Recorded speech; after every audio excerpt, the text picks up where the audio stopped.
He's been voted America's top male comic and also an incredible physical specimen. It's Dennis Wolfberg.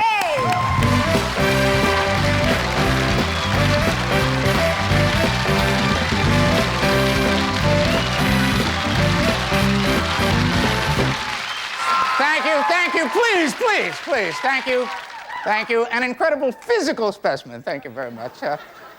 That was a very nice introduction. It is obviously with some hostilities which have commenced somewhat of an unusual evening in which to be doing comedy, but as comedians, believe me, I've seen worse. I a little while back played an old age home, can you imagine, in Columbia, South Carolina.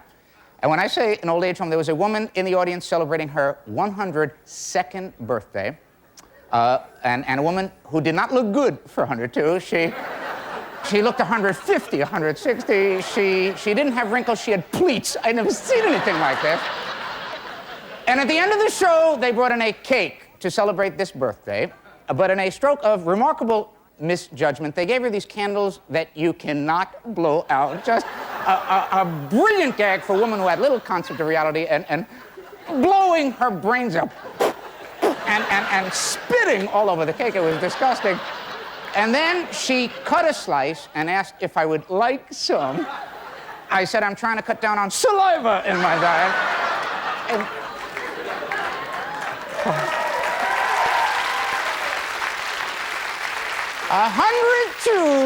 102 years old. But it was interesting. I mean, they were somewhat appreciative. I myself actually began my career not as a comedian. I began as a would-be doctor. I was a pre-med student.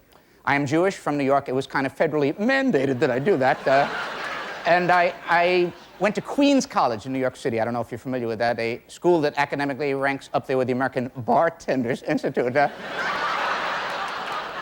I only got as far as organic chemistry, which at Queens was the course they say separated the men from the boys, and I didn't even qualify as a fetus having taken this course. I got a 15 on the final. Can you believe this? 15, what a brilliant performance. And I cheated my ass off to get that 15, not even a legitimate 15. The professor gave me an F minus. F minus. She said, otherwise it wasn't fair to those who failed normally. That's what she told me. And the only reason she gave me F minus is she wasn't allowed to give me a G. Wicked. So I rather shrewdly switched majors and went on to psychology. Thank you very much. Where, as a master's candidate, I myself had to undergo what they call evaluation. And so they diagnosed me in a way that I found not only strange, but truly insulting. So help me, they told me I had, are you ready?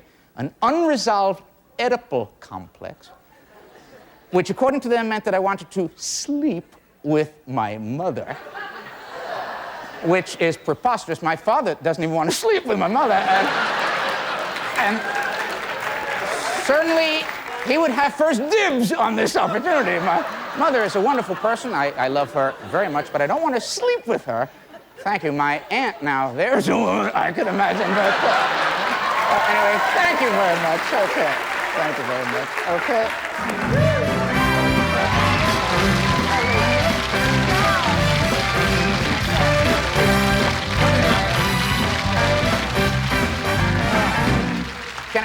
I got to start, before we even begin the interview, I followed a little boy.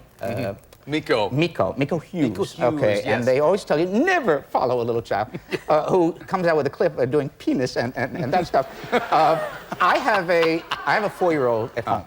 And seeing the little clip reminded me, this is absolutely true story.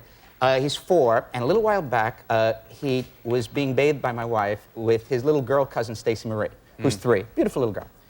And during the bath, seemingly for the first time, my boy Daniel kind of discovered there was a major difference between he and a little Stacey Marie. And it was interesting to see his reaction. He was confused, and And then he turned to my wife and he actually said, what happened to Stacy?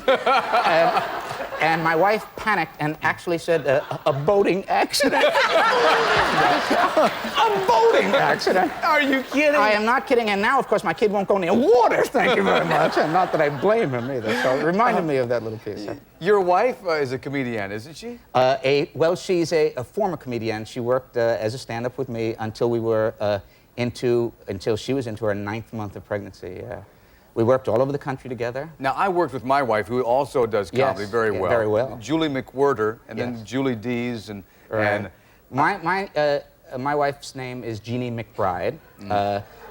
Yes, Dennis Wolfberg and Jeannie McBride. Well, she's half Jewish, and my parents are half pissed. Well, you can. I'll tell you. That's tough to work with your wife, though. It's tough to work with your wife. I mean, we had times that we've just beat each other's necks. We did pretty well. I mean, we've had experiences. There was once we were in Warren, Ohio. Warren, Ohio, a comedy mecca, Rick. Yes. And anyway, it was Saturday night, and my wife went on in front of me. She had done her 30 minutes, and she had announced that she's ready to leave. But the audience loved her, and so they said, no, more. And of course, she had run out of material, so in a brilliant stroke, she did my act. Thank you very much. And she did like 20 minutes of my act in my style. I mean, she almost hurt her eyes. I'm telling you, this was. And then, of course, I had little to do when I got on, but we also did the Dr. Ruth show together. Oh, that ought to be wild. We were experts. This was after Dan was born. Experts at what? Sex during pregnancy. Oh, stop. Well, they asked us. We didn't beg them for this job. The purpose of the show was to encourage women not to be afraid of sex while pregnant, because there's nothing wrong with it. It's inadvisable during the latter stages of pregnancy, and particularly unwise during the actual birth process, which I think is self-explanatory. Hey, you know what? Bring her back here next time. I want to see you both together. That'd be wild. That would be my pleasure. Well, should we, if we called you the Wolfbergs, that'd really irritate her, wouldn't it? Well, no, she has now come to accept being a Wolfberg. Her mom's name was Horowitz, and her father was the Catholic. I'll tell you a little story about the first time we met. I met her parents. Jeannie and I had already begun in New York living together in sin. Yeah, of course. Well, the Bible says premarital sex is a sin. My wife says the way I did it, it was a crime. But that's kind of a variation on that theme. But we'd begun living together, and now we were going to visit her folks and meet them for the first time. And we were visiting them in California, and to make awkward matters even more so, my wife asked me to request her father's permission for us to sleep together. Oh, no. Yes, under their roof. And, ooh. So I found myself saying to her father, I said, Archbishop McBride? Dennis Wolfberg, and he's going to bring his wife back. Tell Jeannie I said hi.